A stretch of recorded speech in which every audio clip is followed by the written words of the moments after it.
Shandi ni nzara. Ndanita ni kutamba Douglas. Kemra nasangari ma-1 ndakutoswima mudigita chamwana. Ian, kwanetsika ni nzara iwewe. Ukone padena hapo. Pakanona ma-beaches. Hande izvezvi. Mfano wangu atinyudzwe hirapo. Tarisa razuva reDech2 takutonzi tanetsa nemkonyo. Machembera ari kuchema marainu. 2 ndine kabhebi kandikutsoma. Kakanzwa ndikutsara ma-beaches. Ma-1 zozobuda here manje. Iwe zobuda man. Nikureba kwako 2 or 3 steps nikwatoriwa pasi. Apa ndione nzara futi. Uda kuganza nedumbu risina chuni.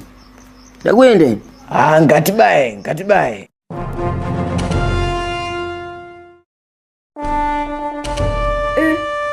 Udasvika gari? Ndotemba newe uri kuti Mbavha mkomo wangu.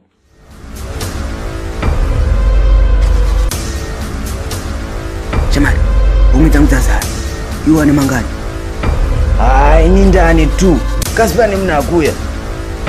Fukuru mana, pana mnakuya. Ukuchikei, kasa karibu na mahali. Tunofana ututema ari kumahombe kuondoka. Usikuona? Iwe, chachaya. Ruwa mduri. Budai muone Mbavha Dzema beaches. Ndazodziona Mbavha dziya. Mbuya Nondo, budai ziri kumba kwenyu. Ndedze panotambwa hapo. Muteke mtata nyoko Mbavha Dzema beaches.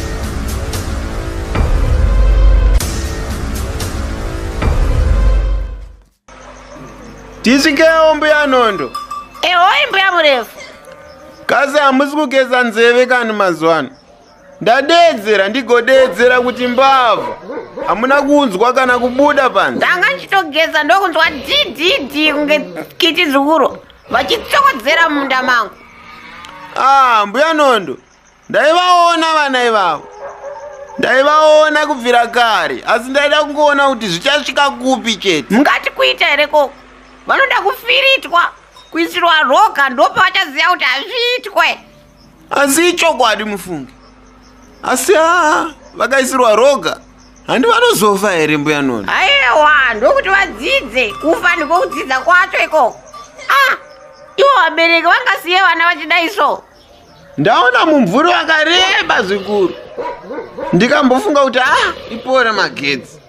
Asi nazofunga ndikafungisisa kuti pore magetsi ringamhanye nei. Tunenge tuwana twakazuro hatuna kukwana. Nditwa twandaona chete. Twakati twasuka tiuya nditwo here. Itwo twakauya zuroto.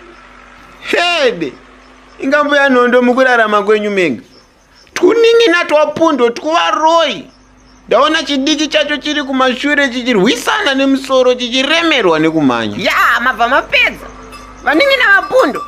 Ndaona musoro muhombe uchipfuura uchimhanya ndikashaya kuti Pakutanga ndanga ndaona kunge kepapa pana Hedwig apa. Kanonzani zviya? Aiwa, kakudzi kakati kwasuka. Kakakura mune zvakanaka. Anotooneka kuti mwana akasvika. Tounganidza vose mangwana. Tibate mboko idzodzo. Shuwa vanetsa vana ivava. Kwai kwakabiwa bhutsu futi mashura chaiwo. Tomuona mangwana pundo wacho. Vanyanya vanin'ina vake.